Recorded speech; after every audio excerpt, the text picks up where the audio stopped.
As the annoying as hell sunlight shined endlessly into the dorm room of Juniper, so too did the Morningwood John Dong continue to expand to maximum girth as the blonde bucket boy gazed deeply into the photos of his 7 sisters, all taken for pornographic reasons. Okay, we're starting now on this note. Generated by a combination of knowledge of his own incompetence and inadequacy, as well as the fucking terrible Monday morning without coffee, tears streaked down his sallow face and coagulated into his sword hand, empowering it with increased attack speed and a passive bonus to masturbation, enabling a greater efficiency and expertise of handling his other sword, and a higher jerking to pleasure ratio.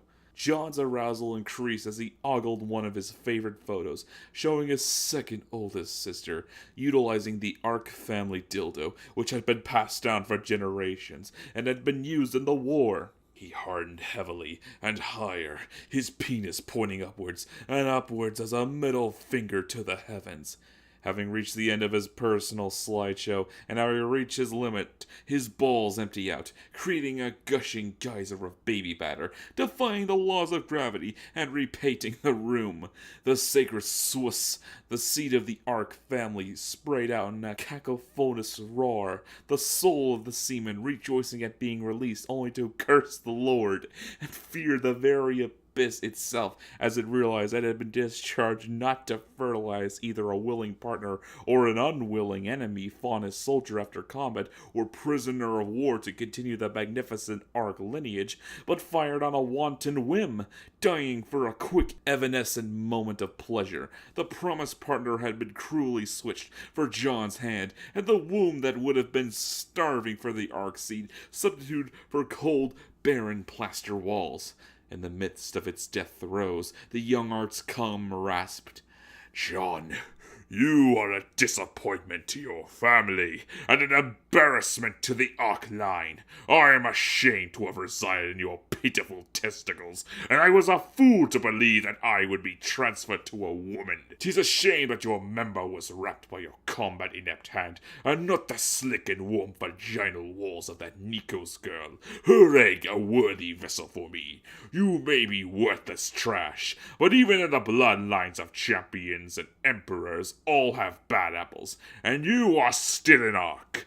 I could have become the strongest Ark to ever exist if you had wooed her, but alas, even in your sacred duty to continue our golden legacy, you are a failure." John just stood there, staring at the ground in sadness and impotent rage as his dick sputtered out a few more drops of shriveled down and sweet ambrosia. Having finished with John's glorious gruntruka, his nuts gasped and cried out for air.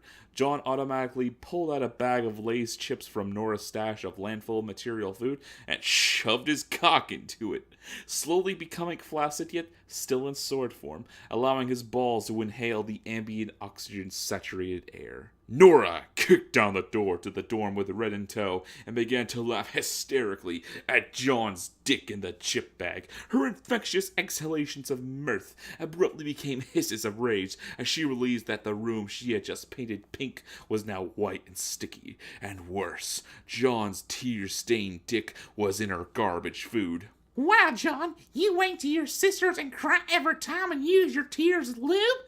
That's so sad, John. In fact, it's a real..." John's face contorted in horror, and even Ren cringed a little as the world sensed that Nora was about to shit out some crap-ass joke, and the sky began to rain down chicken nugger and swear potato. French fried became engraved on John's left temple as the basement-dwelling devil worshippers around the world urged their mothers to equip the household cameras, and the wounded and dying bled in the place of blood. "Tear jerker," Nora finished, snapping her fingers, the cue for Ren to start the wreck.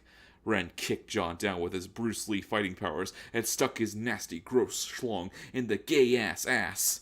John moaned like a fucking pansy as he swallows the meat with his asshole, as gay men do. Ren's massive balls hang out, slapping John's balls with each pound. Ren moved with the rhythm of the circle of life, and each powerful thrust slammed his massive balls, coated with a silky smooth scrotum, into John's sphincter.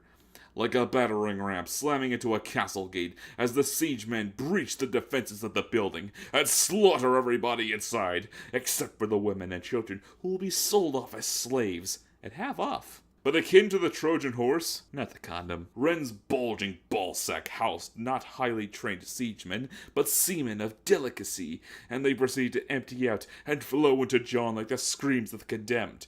Ren, after many grueling, flooding hours, his balls swelled up to the size of juicy watermelons and fired his cum directly into John's bloodstream via the multiple lacerations in John's anal passage, inflicted by Ren's ultimate spear. The burning agony of the seed of a superior warrior tore at John from within, possessing him, taunting him of his worthlessness. John would have none of it. After hours upon hours of effort and sweat and tears training with Pyrrha, his semblance finally activated. He began to glow white.